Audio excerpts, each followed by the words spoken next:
Hi, I'm Paule Pachter, President and CEO of Long Island Cares, and welcome to another episode of Breaking Bread. This is our program on YouTube where we provide information to you, the community, about important programs, services, and people that are making a difference on Long Island. Breaking Bread is sponsored by Sands New York, bringing entertainment, retail, and hospitality excitement to the heart of Nassau County. Sands New York, welcome to the neighborhood. My guest today is David Hymowitz. David is the director of Same Here and Community Programs, an innovative organization doing really creative things. And I'm so glad, David, that you're with us to talk about Same Here. Thank you. So what is Same Here? So first, do you know sign language? Sign language? Sure, I'm familiar with it. So our sign language sign is this. You point your thumb at your chest, pinky's out. Right. This is Same Here. And the reason that we're called Same Here is that for a very long time, there have been a lot of people trying to break the stigma of mental illness and things like that. And the reality is we're still doing the same anti-stigma work that we've been doing 30 years ago that we're doing today. So something's not working. And so we used to try to teach people that 1 in 5 people have a mental illness. And we thought that by doing that, people would realize it's a lot more than I actually think it is. And yet, do you actually see them? There's no telltale signs when somebody has a mental illness. And what that did is not really pull us together. It actually separated us more. Because if you're the 4 to 5 people, you're thinking, this doesn't affect me. And if you don't love somebody who has a mental health issue, it's not my issue. So you're thinking, well, those people over there, they're sick. I'm not sick. They're crazy. I'm not crazy. So it created more of a us versus them. It did not pull us together to support each other. It separated us more. That's a good point. So we just started thinking, everybody has mental health challenges, right? You see it here. If people come and the services you provide them, almost everyone walking through the door has some kind of stress in their lives. Stress is a mental health challenge. So we look at is the umbrella of mental health challenges. Mental illness is just one form of a mental health challenge. So we say 5 in 5 people you meet have a mental health challenge. Because 5 in 5 people are being stressed. Every day. Right. Same here. So that's how we hope that we're going to start pulling people together to support each other. And the second part we hope is during COVID, use that as an example. How many times did you walk around your offices here and you looked at somebody that you know for a very long time and you go, hey, how you doing? And they said, fine. And they look at you, Paul, how you doing? And you said, fine. Meanwhile, none of us were fine, right? Correct. That's part of that stigma that we don't share, we don't open up. And the reality is if you hold on to that stress, it comes back and it bites you in a million different ways. So that's who Same Here is and what our mission is. You have an interesting history at the organization tied to your founder. Talk about that, how this came about. So the founder of the organization's name is Eric Cousin, Long Island kid, grew up here, went on to play college basketball at Colgate, went on to work for a couple of professional sports teams, and one day he wakes up and doesn't have any interest in going out. Looks at his closet, doesn't care what he wears. Like things that he cared about just started to go away. Lost interest. Lost interest. And he's working for the Florida Panthers at that time, just when they opened up the new arena, the new team. And his job was to get organizations to buy suites. And he got to the point where he forgot his whole pitch. He literally have to write his name on a card. And one day he just couldn't even do that. And so the owners of the Panthers were there and they were like, what's going on? He's like, I don't know. It's the first time this has ever happened to me. They said, look, go home, figure out what's going on. Your job will be waiting for you. So he goes back to Long Island. He does everything you'd want a family member to do. Goes to therapy, takes medications. Nothing is working. Literally was given 52 different combinations of psychiatric meds, no change whatsoever. Laid in his childhood bed for 2.5 years, just trying to get better. And he's thinking, we got a pill for everything. There's got to be a pill for this. Right. Some point in time, the pills aren't working. His doctor says, we're going to try transcranial magnetism. That doesn't work. What's transcranial magnetism? It's kind of like electric shock, except they do it from the outside. It just, it works differently with magnets as opposed to shock. And that didn't help? Did not. So then the doctor looks at her and says, I got nothing else for you. I'm going to have to put you in a hospital and give you shock treatment. He just wanted to get better. So he looks at the doc and he goes, whatever, if it's going to work, let's do it. Didn't work. So moms never give up on anything, right? Sure. So his mom finds this therapist that's practicing what they call integrative mental health. Mm-hmm. So it's not that we're not understanding of the role of medication, but there's other things you can do for your wellness. Mm-hmm. And social workers, yep, trained hundreds of people. First thing you ask probably when they come in to see you is, what's wrong? What brings you here today? Right. And the message we're sending them is, you're broken and I'm going to fix you. Mm-hmm. You and I have been doing this for over 30 years. I don't think I've ever fixed one person. And this is the lesson we learned from her. She just said, tell me about your life. I'll give you the short version. And in his life, he had a brother, older brother, that developed a rare form of childhood leukemia. And so his life as a kid was getting in the backseat of his father's car and doing his homework on the way to chemotherapy, doctor's offices. That was normal life. But as he's describing it to her, he says, I played basketball, and I would be on the playground playing basketball with my friends, and I'd hear an ambulance, and I'd run home to see if my brother's okay. And then he goes on to explain a whole lot of other things that happened to his brother and things like that. And then she listens to me, she goes, so what else affected your mental health? And he goes, what are you talking about? That was life. Mm. So he was slowly building a backpack full of stress that at some point in time physically took over his body. Absolutely. And so that's the core belief in our work, is that stress, anxiety, depression, they're not just emotions, there's a physiological component. Absolutely. And that backpack weighs you down. Mm-hmm. And so that's a lot of what we try to do, is get people to understand what's called polyvagal theory or vagus nerve, and how you can recognize that, but then what you can do to take care of your health, mm-hmm, mental health and physical health, different than we usually teach people. And how does Same Here and you go about either training people or educating people about how to deal with the backpack full of stress? So a lot of it's workshops, discussions. Mm-hmm. We have 5 different platforms where we do this work. I oversee education, schools. We do a lot of stuff with schools. We do a lot of stuff with colleges. We work with first responders. We work with agencies. And then we do stuff for organizations and their staffs. So what's nice about the work we do, it's applicable to everybody. So it doesn't matter where we are, as long as there's people there that are open to listening, mm-hmm, that's what we do. Is it topic specific? I mean, there's a series of workshops, maybe on stress, or maybe some on wellness, maybe some on, physiology. How do you tailor this for organizations? So we have 5 basic foundational workshops that, mm-hmm, we think are important for people to do, because it lays the foundation for everything else. And it's usually understanding the science of stress. What is this? There is a science to stress. What are ways that people can communicate? So we've developed a scale that's based on polyvagal, so that you can literally hang it up behind a social worker's head in an office, and kids will come in and literally say things like, hey, can I talk to you? I'm kind of struggling today. Because you need a common language. Mm-hmm. I remember that fine? We can't be fine with fine anymore, right? You need a common language. You need a way to start that conversation. We have one on what people do to self-medicate, how they soothe. So there's like 5 that we recommend.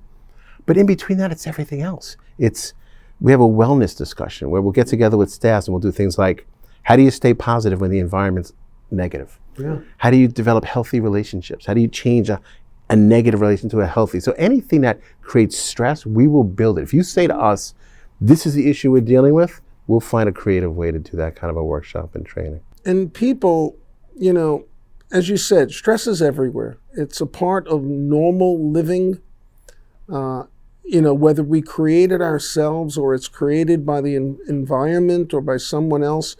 And you have to get a handle on it. You really have to understand, number one, what's causing the stress, and then how you respond to it. So you mentioned wellness, and wellness, the whole concept of wellness has become part of the American dialogue, especially following COVID. Everybody's talking about wellness, what you eat, what you drink, how you sleep, what you surround yourself with in terms of aromas and colors and everything else.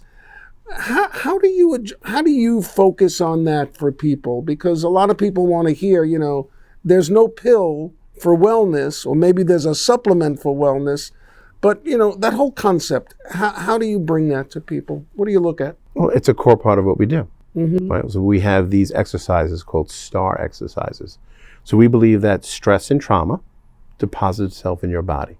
You have to find ways to actively release it to reset your central nervous system. There are other things that help you with that, right? Meditations and things like that. So we have about 10 different cards, evidence-based practices. We didn't really create many of them. There are things that have been out there, but what we do is we have these cards, and the cards on the front show you how to do the workshop on the exercise. And on the back, it tells you the science behind it.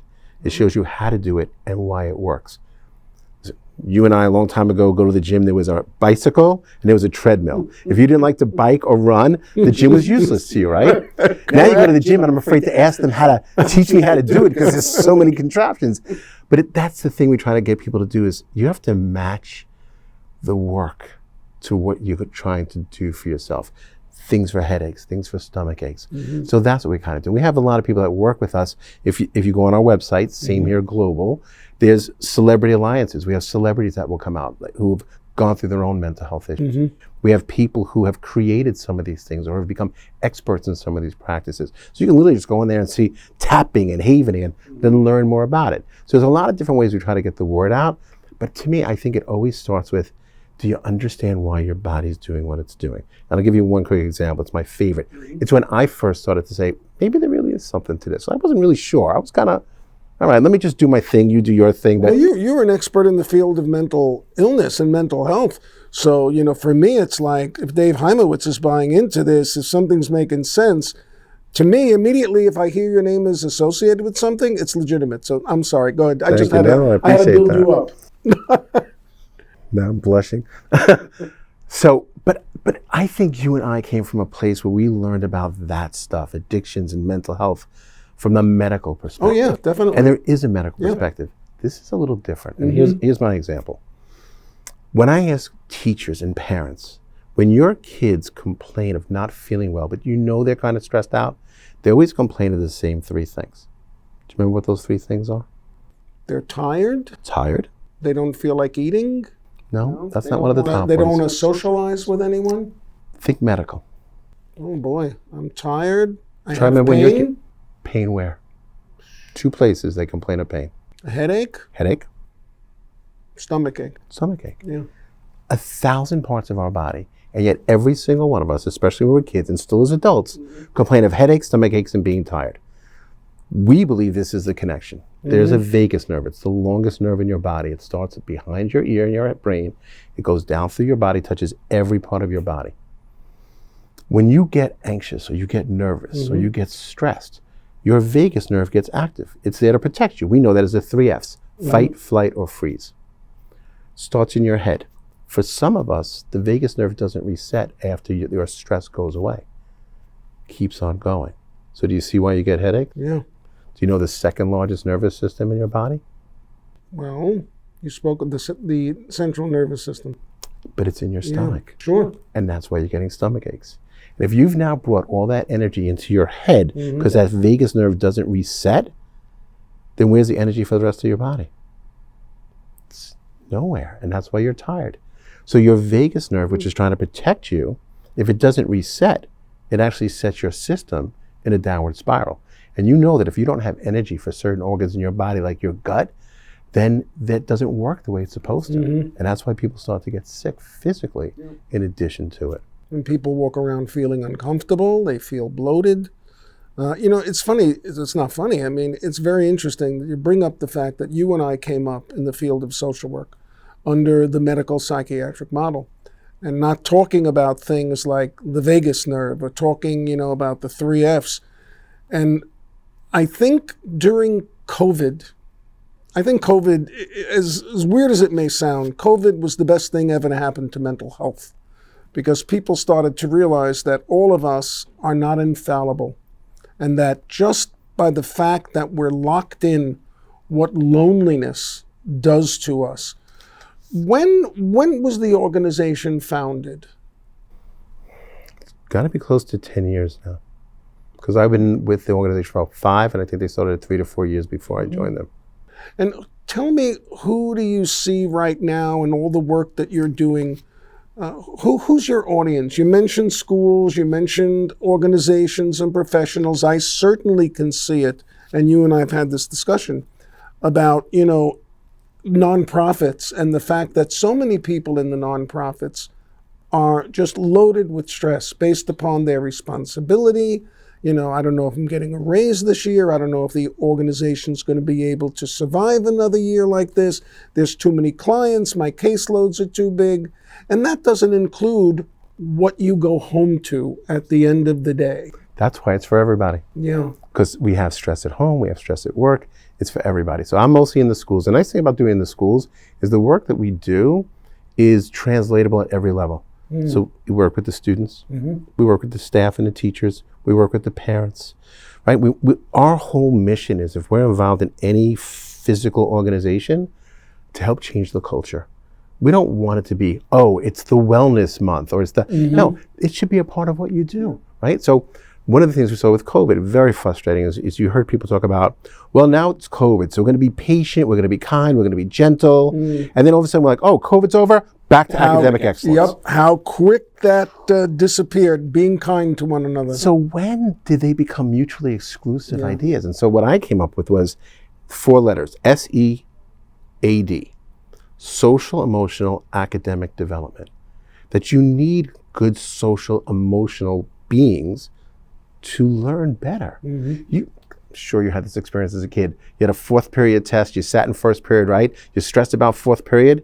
Do you remember anything that happened in 1st, 2nd, and 3rd period that day? No, because you zone out. Right. But if we teach people how to take care of themselves in times of stress, or even just that's your platform, then you're going to be okay 1st, 2nd, and 3rd period. You're going to manage your stress differently, and you're going to do different on that test.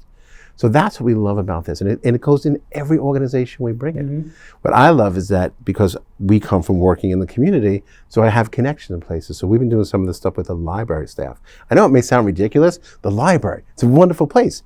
Yet people go in there and they're stressed. Absolutely. And that plays out with the staff and how they deal with the staff and how the staff deal with them. And they got their own stuff they're coming with. Sure. And what I'm loving right now is we just started working with a homeless shelter in Nassau County. Wow. Thought it was going to be working with the staff who are stressed out, but we started doing work with the guests. Really? And it's incredible. So there's so many places to go. Experience being homeless and living in a shelter. And what I found out is that some of the staff were guests there at some point in time. So many of the staff were residents there. Amazing. So it's applicable everywhere. David, I wish we had more time, but we don't. I want to thank you for coming on and joining me on Breaking Bread. I look forward to another conversation with you, for sure. If you like what you're watching, if you enjoy the information we're sharing with you, then please just go on the subscribe button right on the screen here on YouTube and subscribe to Breaking Bread. Once again, I want to thank New York Sands for their support of this program, and I want to thank you for watching. So until next time, go out and do something nice for someone. We'll see you again.